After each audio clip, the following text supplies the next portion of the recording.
It is often said that the most dangerous weapon isn't a gun or a knife.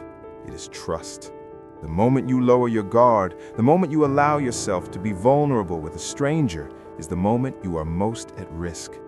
In the hidden corners of Columbus, Ohio, men were looking for companionship, for intimacy, or perhaps just a momentary escape from the lonely grind of daily life.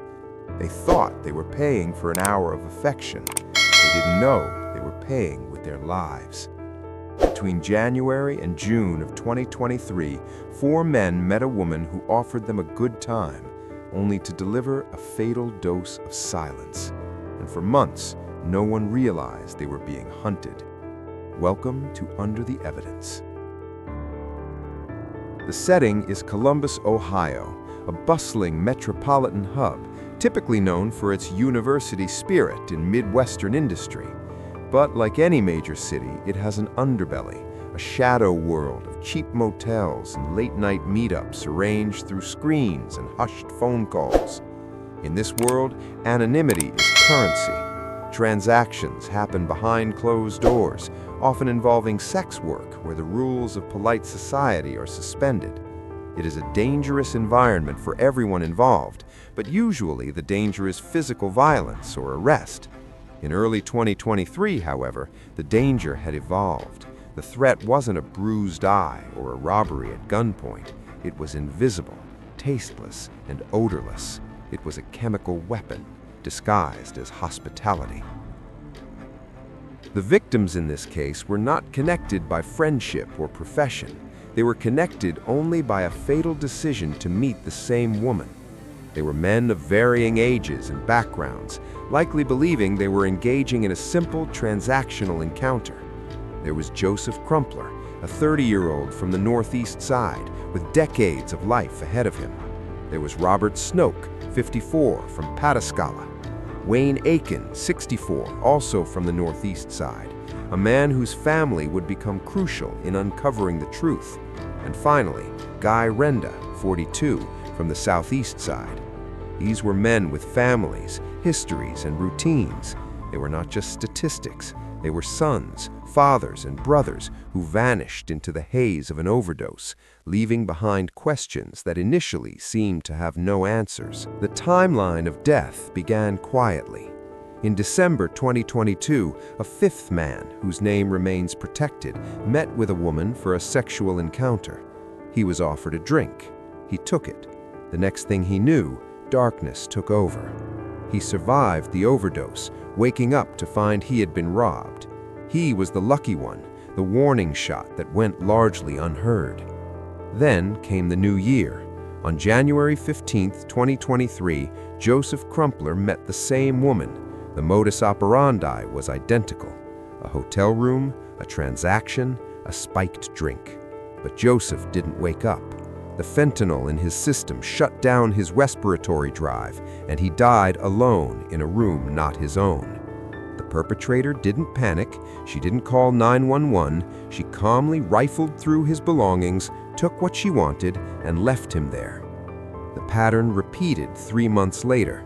On April 1, Robert Snoke was found dead. On April 17, Wayne Aiken met the same fate. And on June 17, Guy Renda became the final victim. In each case, the scene was eerily peaceful. No struggle, no blood, no signs of forced entry, just a man who appeared to have overdosed on his own accord. To a responding officer, it looked like the tragic, mundane result of the opioid epidemic ravaging the country. Just another overdose in a city full of them. But the families knew better.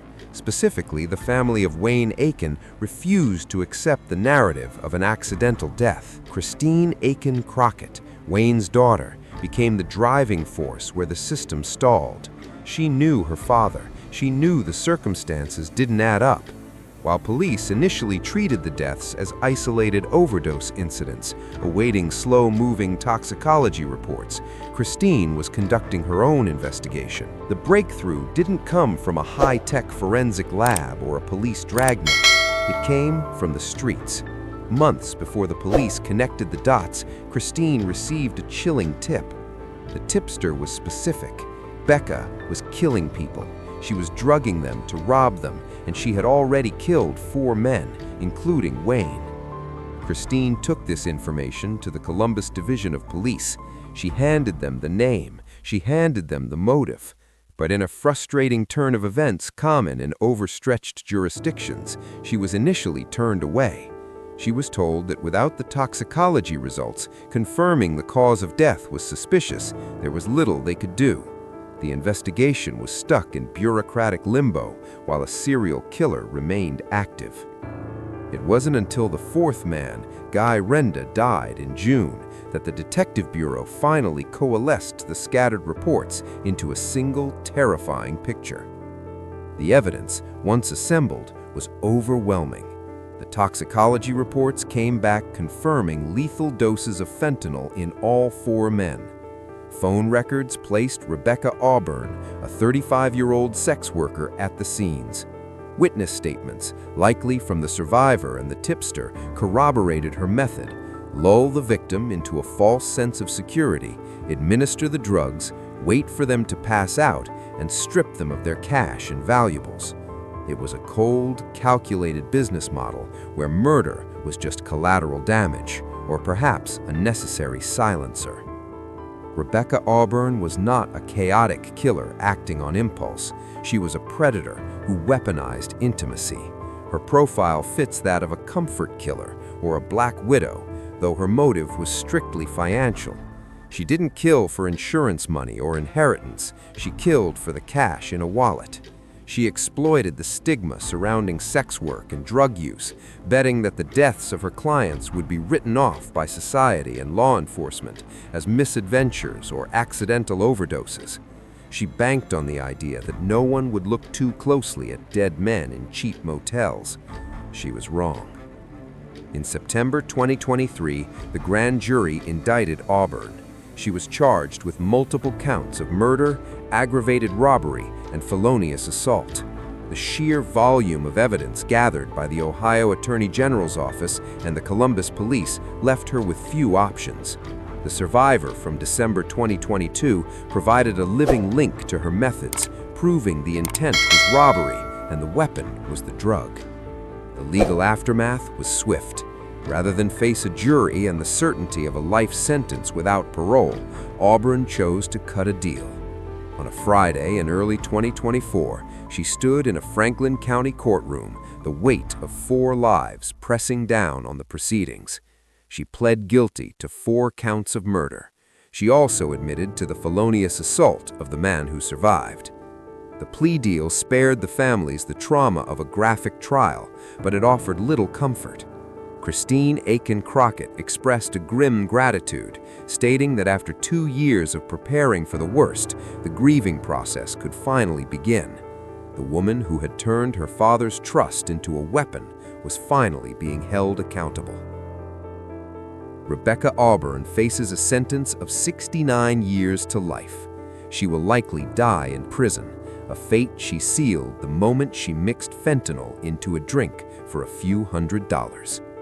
Her crimes serve as a stark reminder of the dangers lurking in the anonymous encounters of the modern world. 4 men went looking for a connection and found only a cold chemical end. This has been Under the Evidence. Stay observant, stay skeptical, and never assume you are safe.